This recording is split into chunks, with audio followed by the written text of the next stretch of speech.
અમદાવાદમાં લગ્નના એવા રિસેપ્શનનું આયોજન કરવામાં આવ્યું છે જે અમદાવાદમાં પહેલાં ક્યારેય થયું જ નથી. નવપરિણીત યુગલે એવા લોકોના આશીર્વાદ અને આશીષ મેળવ્યા જે કદાચ જ કોઈએ મેળવ્યા હશે. અમદાવાદના પ્રખ્યાત બિલ્ડર ધર્મદેવ ઇન્ફ્રાસ્ટ્રક્ચરના માલિક ઉમંગભાઈ ઠક્કરે પોતાની દીકરીના લગ્નનું રિસેપ્શન રાખ્યું હતું, જેમાં એવા મહેમાનોને આમંત્રિત કર્યા હતા જેણે ક્યારેય એવા ભવ્ય રિસેપ્શનમાં હાજરી નહીં આપી હોય. ઉમંગભાઈ દ્વારા મૂકબધિર બાળકો, વૃદ્ધાશ્રમમાં રહેતા વૃદ્ધો અને શારીરિક ખોડખાપણ ધરાવતા લોકોને પોતાની દીકરીના રિસેપ્શનમાં બોલાવ્યા હતા અને તેઓને પોતાની દીકરીને આશીર્વાદ આપવા અને ભવ્ય રિસેપ્શનનો ભાગ બનાવ્યા હતા. 4 સંસ્થાઓને જે મેં બોલાવી છે એ સંસ્થાઓમાં એવું છે કે એક તો ઉમંગ બધી બેરા મૂંગા છોકરાઓની શાળા છે, જેમાં 200 છોકરાઓ છે. જે શાળા તો મારી પોતાની જ છે. એ શાળાઓના દીકરાઓને, પછી લોહાણા કન્યા છાત્રાલયની દીકરીઓ છે, જે દીકરીઓને ઘરના મા બાપોને અને અપંગ બાળકોને જે બોલાવવામાં આવ્યા છે, એ વિચાર મને એવો આવ્યો કે જ્યારે 1લી તારીખે અને 3જી તારીખે અમારા મિત્રો સર્કલ સાથે રહી અને અમે રિસેપ્શન ઉજવ્યું તો અમને એવું થયું કે આ લોકો બી એક, જ્યારે આ જે સેટ અમે ઊભો કર્યો છે એ છેલ્લા 1 મહિનાની મહેનતથી સેટ ઊભો કરેલો છે, તો મને પોતાને એવું લાગે છે કે આવો સેટ મેં નથી જોયેલો, તો આવા લોકો ક્યારે આ સેટ જોઈ શકશે. તો એમની સાથે એક રિસેપ્શન ઉજવવાનો અને એમનો આનંદ, એમનો ઉત્સાહ, એમનો પ્રેમ, લાગણી એ લેવા માટે થઈને અમે લોકોએ વિચાર કર્યો કે મારી દીકરી નેત્રાને અને યુવરાજને એમના પણ આશીર્વાદ મળતા રહે, એમની બી શુભેચ્છા મળતી રહે, એમના બી લાગણી મળતી રહે, એવા ઉદ્દેશથી આ એક આખા પ્રોગ્રામનું CSR પ્રકૃતિનું આયોજન કરવામાં આવ્યું છે. હોય છે ઘણી વખત કે ઘણા લોકોની જિંદગી એ આશીર્વાદ અને શ્રદ્ધા ઉપર જ ચાલતી હોય છે. તો કોના આશીર્વાદ, મારા મધરને ધામમાં ગયા આજે 5-6 વર્ષ થયા, તો હું આ બધા જે મા બાપ આવ્યા છે, ઘરડા મા બાપ આવ્યા છે, એની અંદર મારા માના દર્શન કરી રહ્યો છું. તો એવા લોકોના આશીર્વાદથી બી ચાલતું હોય તો એવાની દુઆ, એવાના આશીર્વાદ, એવાની શુભેચ્છાઓથી મારા જમાઈ અને દીકરીનું જીવન કાયમ સુખી રહે, એવા આશયથી જ આ પ્રોગ્રામનું આયોજન કરવામાં આવ્યું છે. રિસેપ્શનમાં આવેલા મહેમાનોએ કે જે મૂકબધિર છે, શારીરિક ખોડખાપણ ધરાવે છે અને વૃદ્ધો છે કે જેને પોતાના સંતાનોએ છોડી દીધા છે, પરંતુ ઉમંગભાઈ નેત્રા અને યુવરાજે એ વૃદ્ધોના સંતાન બની આમંત્રણ આપ્યું અને તેના આશીર્વાદ મેળવ્યા. તો વર્ણવી શકાય એવી નથી, કેમ કે જિંદગીભર જેમણે પોતાના સંતાનો જે લાગણી નથી આપી શક્યા, આવો પ્રસંગ, આવો પ્રોગ્રામ જેમણે માણ્યો નથી, અનુભવ્યો નથી, એ પ્રસંગ આજે માણી રહ્યા છે.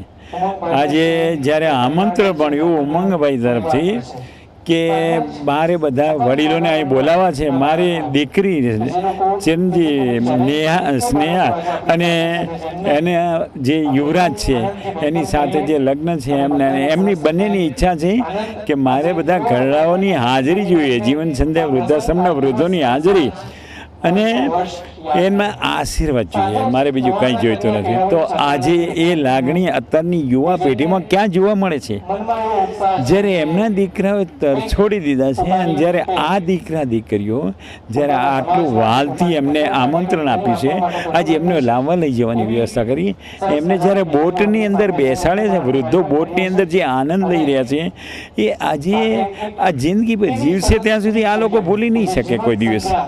એટલે એ આનંદ એ ભૂલી શકાય એવું નથી. આ લોકો કે જે બંને જણ છે, જેમના મેરેજ છે, બંને જણ જે છે એ બંનેનું જે જીવન છે, નવું જીવન જે શરૂઆત થાય છે, એ પછી એમની જિંદગી સુખમય, આનંદમય જાય અને એમના જીવનમાં ખૂબ પ્રગતિ કરે, ખૂબ આગળ વધે, એવા અમારા વૃદ્ધોના આશીર્વાદ છે. અને એ વૃદ્ધો અત્યારે તમારી નજર સમક્ષ 2 હાથ કરી અને કે આશીર્વાદ દિલથી પાઠવશે, એ તમે જોશો. અબિયાલ જો હું સૌ પ્રથમ તો હું ઉમંગભાઈ ઠક્કર અને ધર્મદેવ ઇન્ફ્રાસ્ટ્રક્ચરનો આભાર માનીશ કે એટલું મોટું સ્ટેટસ ધરાવતા હોવા છતાં પણ વિકલાંગ લોકોને એમણે યાદ કર્યા અને આટલો સરસ આવા ભવ્ય રિસેપ્શનમાં આવવાનો એણે મોકો આપ્યો. અને અમે ખૂબ જ નવા રોમાંચ અને ધન્યતાની લાગણી અનુભવીએ છીએ. એ પોતાનું જે લગ્ન જીવન છે એ ખૂબ જ સારી રીતે પસાર કરે, એની પણ જે કોઈ પણ મહત્વાકાંક્ષાઓ હોય એ બધી પૂરી થાય એવી અમે ઈશ્વરને પ્રાર્થના કરીશું. પોતાને એવા પિતા મળ્યા કે જેણે પોતાની દરેક ઈચ્છા પૂરી કરી અને પાણી માંગ્યું તો દૂધ આપ્યું છે. એવા પિતાની છત્રછાયા મળી એ અંગે વાત કરતા જણાવ્યું હતું કે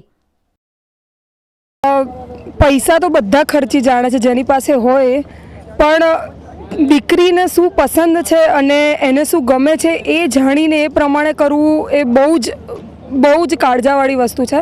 આજે એકની એક છોકરી છું, એને સાધારણ લગ્ન તો નથી જ કરે, એકદમ રાણીની જેમ મારા અને યુવરાજના લગ્ન કર્યા છે. એની પર મને બહુ જ ખુલ્લા દિલથી બહુ જ પ્રાઉડ છે એમના માટે. એક એવો ઇન્સિડન્ટ છે કે આજથી 10-15 વર્ષ પહેલાં જ્યારે જૂની પતંગ હતી ત્યારે હું અને મારા મમ્મી પપ્પા સ્કૂટર પર એ પતંગ એરિયામાં પાસ થતા ત્યારે બહુ ઈચ્છા હતી દિલની કે આ હોટલમાં એકવાર જમવા જવું. ત્યારે પોસિબલ નહોતું કે અમે ત્યાં જમવા પણ જઈ શકીએ. ત્યારે મારી ઈચ્છા પ્રમાણે એમનું માન રાખીને એકવાર પપ્પા મને અને મમ્મીને ત્યાં જમવા લઈ ગયા હતા.